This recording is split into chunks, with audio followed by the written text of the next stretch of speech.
Drama serial मायरे की आने वाली किस्में आप देखेंगे कि जब एनी जाकर हबीब से कहती है कि अगर आपके दिल में थोड़ी भी रिश्तों की कोई अहमियत बाकी है ना तो अब्बू जान आप मना कर दें उस रहीला को कि वो हमारे मामलात में ना बुला करे। तो ये सुनते साथ ही हबीब कहता है कि किस लहजे में बात कर रही हो एनी, तुम्हें पता है ना कि रहीला मेरी बीवी होने की हैसियत से तुम्हारी माँ है। तो ये सुनते साथ ही एनी कहती है कि मेरी माँ सिर्फ और सिर्फ एक ही है जिसने मुझे पैदा किया है, और हाँ किसी दूसरी औरत को मैं माँ का दर्जा नहीं दे सकती हूँ। ये सुनते साथ ही हबीब कहता है कि तुम इतनी हो गई हो कि मेरे आगे जुबान दराजी करो, मैं अभी तुम्हें पूछता हूँ। ये सुनते साथ ही एनी कहती है कि मुझ पे हाथ उठाने से पहले एक बार सोच लिएगा कि अगर मेरे शोहर को पता चल गया तो वो आकर क्या करेगा। दूसरे सीन में आप देखेंगे कि जब रहीला की बहन आलिया जमशेद से कहती है कि जमशेद मैं सोच रही थी कि क्यों ना हम आपी को और हबीब भाई को यहाँ पर दावत पे बुलाएं। तो सुनते साथ ही जमशेद कहता है कि क्या हो गया है तुम्हें, देखो अभी आलिया इन सब का बिल्कुल भी मौका नहीं है, पहले ही आशी आपी बहुत ज़्यादा तपी हुई हैं। तो ये सुनते साथ ही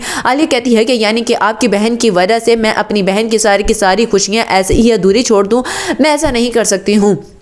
ये सुनते साथ ही जमशेद कहता है कि तुम अपनी बहन का तो सोच रही हो, लेकिन तुमने एक बार ये भी सोचा है कि मेरे लिए कितनी ज़्यादा मुश्किलें हो जाएंगी, यहाँ पे अम्मा भी तो हैं। तो सुनते साथ ही आलिया कहती है कि ठीक है ना, आपकी माँ को यही दुख होगा ना कि उनकी बेटी को नहीं बुलाया, तो ठीक है मैं आशी आपी को भी बुला लूँगी, कह दिएगा हबीब भाई को कि अपनी दोनों बीवियों के साथ आएँ। लास्ट सीन में आप देखेंगे कि जब हबीब की माँ हबीब से कहती है कि मुझे नहीं अंदाज़ा था कि तुम इतने ज़्यादा खुद सर हो जाओगे, तो इतने में आ जाती है साइका और आकर कहती है कि अम्मा जान आप किसके साथ सर फोड़ रही हैं। तो सुनते साथ ही हबीब की माँ कहती है कि जायका मुझे तो आज बहुत ही ज़्यादा शिद्दत से अकेलापन महसूस हो रहा है, मुझे नहीं पता था कि मेरी सारी की सारी औलाद इस तरह खुद सर बन जाएगी। तो सुनते साथ ही साइका कहती है कि देखें अम्मा, मैंने और आपकी छोटी बेटी फहमी ने कुछ भी ऐसा नहीं किया जिसके लिए आप इतनी बड़ी बात करें, और राय के बाद इस हबीब ने खटूगी तो इसके लिए आप कोई फैसला ले ही लें।